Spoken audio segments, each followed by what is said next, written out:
Braining Sports. I am your host, Brandon Brown. Today we have our sports analysis, Cleveland Spears, Doug Cluffs, and the Honorable Chris Gallen. First thing we have today is college football. Another week of college football, and things are slowly but surely becoming clear. Right now, one of the things we know for certain is that Florida will represent the SEC East in the SEC championship game. The opponent, on the other hand, is up in the air. The game that may just produce that opponent is coming up this week between LSU and Alabama in Tuscaloosa. Now, the panel is going to give you their predictions on this game, and we will start off with one and only Doug Cluffs. All right, well, the way both teams are going right now, they're both playing pretty well. The game is in Tuscaloosa. Last year, Bama did beat LSU 27-21. The way Bama's defense, I think, is going is quite well. They're only giving up 2.2 yards per carry, and at the same time, LSU can struggle running the football majority of the time, as it were. They're giving up only 30% on third down, and their offense is one of the best in the SEC alongside Florida as well.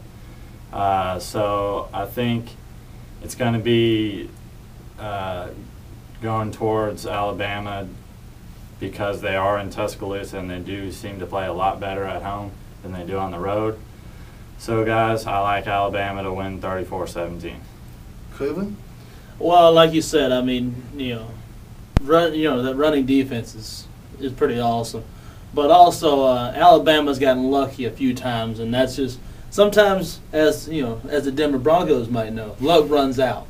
And all of a sudden, it comes to a crashing halt. And LSU played a really good game against Florida, which I was very impressed. I thought Florida would just blow them out the water, but then, of course, that didn't happen. But this is different. I think Alabama doesn't have Tim Tebow. I mean, that's just something that's the X factor right now. And I think if you can contain a guy like Tim Tebow and make him human again, it's also it's pretty possible for that to happen to Alabama. So this week I got LSU winning this game this week. I got to win 27-24. Chris? I'm going to have to differ with him. Alabama's defense is stellar.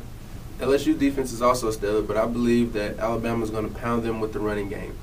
And that will make LSU have to throw the ball to try to catch up, which the quarterback is good at sometimes he's not.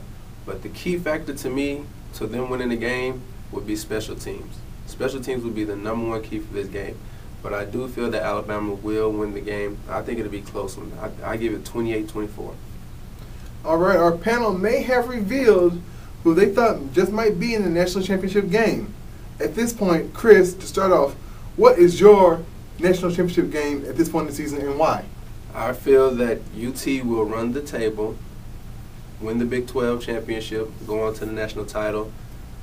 If my prediction serves correct, Alabama will win out. They will face Florida in the SEC title game. I'm a Florida Gator fan, but I am worried about Alabama, but I do feel the Gators will pull it off. Florida, Texas. I think that's the number one matchup this entire country wants to see. Love TCU, but Florida, Texas. Florida winning. All right. Cleveland? I'm going to throw you out for a loop here. I mean, I think I agree with you. Texas will run the table. We'll win the Big 12 championship game. But on the other side of them, I don't think Florida or Alabama will make it. I think we will not see an SEC team in the national championship game, nor a Big Ten team. The BCS is tired of Big Ten. I mean, that's just one thing. The Big Ten goes in there and they crap it up every year. I mean, they've proven it 3 times with Ohio State. So, I mean, you can't really, that's really all you got to go with. I mean, really, after that, I have, like I said, LSU beating Alabama this weekend. I have Alabama end up beating Florida in the SEC championship game. So I don't think either of those two teams make it as a one-loss team. But if they run the if it happens, so happens. I got Cincinnati in that national championship game to be a Texas-Cincinnati national championship. Well, that would be very strange. I don't think we've seen that ever. But I like UT as well. It's kind of hard not to choose them. I think they'll run the table. They don't have any ranked opponents left. Their hardest game left is Kansas. So I think they'll handle the rest of their schedule, be undefeated. I'd like Alabama to be their opponent. I'm sorry, but I think they're going to do just enough offensively against Florida in the SEC title game to get things done, go undefeated there after beating LSU, of course. So I think it's going to be Alabama and Texas. Valid points from the panel, and we'll be right back after a short break with the Coach's Rant here on The Range.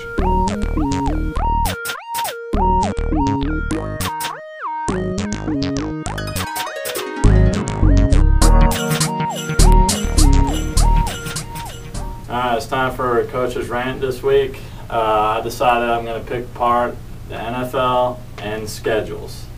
Now, I understand how it works. Each division plays another division. The other conference, they play a different one each year in their same conference. But what I'm concerned with is, at what point do you take off a nationally televised game to put on what you think would be a more competitive game at that point? Now, a couple weeks ago, week 6, Tennessee's getting blown out 59-0. Now, they didn't take it off until it was probably 41-0 or around there. And they put on a really awful game, Buffalo and the Jets. That was really hard to watch as well. Now, week 7, they put in a nationally televised game, Philly and at Washington. Now, for those of you who don't like NFC East, it's really boring to watch. And so that game was really hard to watch because Washington is just terrible. And also, we're trying to make it a global game, so we're putting a game in London, but we put Tampa in it, who's one of the worst teams in the league. Now, New England, yeah, I can see. But against Tampa, that's an awful matchup. Let's make it a much better matchup, at least in the near future. Now, you have gotten some things right with scheduling. Week 8, you moved Minnesota at Green Bay to a 3 o'clock start, so the majority of the country could see it, as opposed to it being at noon and it being just a regional broadcast. So I would just like to say that in the near future, I hope that you continue to fix the schedule, as it were, with flex scheduling and try to prevent from having bad matchups on TV, like Cleveland is on national television twice, which I don't think anybody wants to see. So that concludes this Coach's Rant. After this break, we're going to dive right into the NFL. Stay tuned on The Range.